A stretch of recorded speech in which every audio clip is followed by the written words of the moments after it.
Hey guys, I want to thank you for stopping by the channel. Hooray for Games. Today we're going to be doing a review for Spider-Man Edge of Time. Find out what I don't like about it and what I don't like about it. I hope you enjoy the review.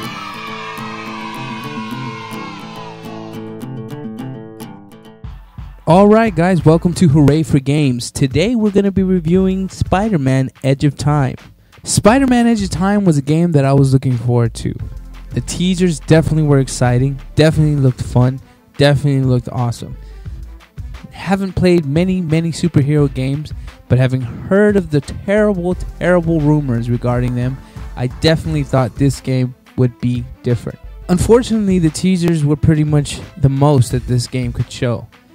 The beginning of the game starts off with the Spider-Man of today fighting a Brock of the future. Consider this your tutorial, definitely showing you what to do as far as how to punch, how to jump, how to shoot webs, but it was very constricting on exactly what you could do. After this brief tutorial, you're set up now into the future with the future Spider-Man, and here is where the trouble begins. For the story, I did think it was a good idea as far as doing the future Spider-Man and past Spider-Man and what happens to their worlds should one do something different in their own world as the other. But I really didn't think that they would go the way they did to explain it to you. Most games show you either a movie or have you play, and at the same time you're learning exactly what's going on. This game chose to not do that. Instead, you're climbing an event for literally about 14 minutes, with the future Spider-Man once in a while speaking about exactly what he is and who he is and what he works for. As well as the story, the writing to me was just a terrible thing. Spider-Man has a great sense of humor in the comics.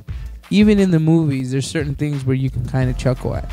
In this time though, Spider-Man's sense of humor seemed inappropriate almost every time he spoke. When the future Spider-Man was going to get beat up and literally die if Spider-Man of the today didn't do what the future Spider-Man was telling him to do, all Spider-Man of today could do was just joke and constantly joke of how he shouldn't be held responsible for the death of the future Spider-Man. Which of course to me was just irritating to hear. Kind of made me not like the Spider-Man of our day. As far as the graphics go, they're Xbox 360 graphics, and so there's a standard there. They're good graphics, and there's really nothing to complain about. But an issue was the camera. Being a very fast-paced game, it seemed like the camera would get overexcited and try to beat you to a place before you got there. There was many times where I found that I was nowhere in the frame that the camera was in.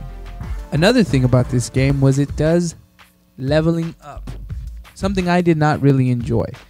When I got this game to review, I thought it was going to be a pretty much punch him up, hit him up type game because it's Spider-Man, but I was wrong. There is leveling up, and that's an issue I really didn't enjoy. I personally don't enjoy leveling up games. Certain games are good at doing that, Final Fantasy 13 being a great example. It showed the novice player how to level up in a good way, and even on top of that, helped them many times should you be confused. This did not. What more could you want Spider-Man to do? He climbs on walls, he shoots webs, and he's very strong. Yeah, apparently, if I level up, I'm able to do more things, but of course, the Spider-Man of our day would never ever have these type of abilities, at least in the comics. Now you might say, why are you comparing to the comics? This is a video game. The comics though are the structure. Spider-Man is a character that was written. It's like if a movie copied a book and changed everything about it. That's usually when people will complain about the movie being a bad remake of the book. This is no different. They have a structure to base this game on. Spider-Man, tons of comics, tons of literature, even looking into the movies, and of course, previous Spider-Man games that definitely have done a terrible job of telling the story of Spider-Man. To me, they still chose to take their own route, which in this case was not a good idea. That's why I need to give this Spider-Man a 1 out of 5. If you're really wanting to get this game, I highly suggest you rent it before you buy it. There's many things you could return at the store, but video games are not one of them.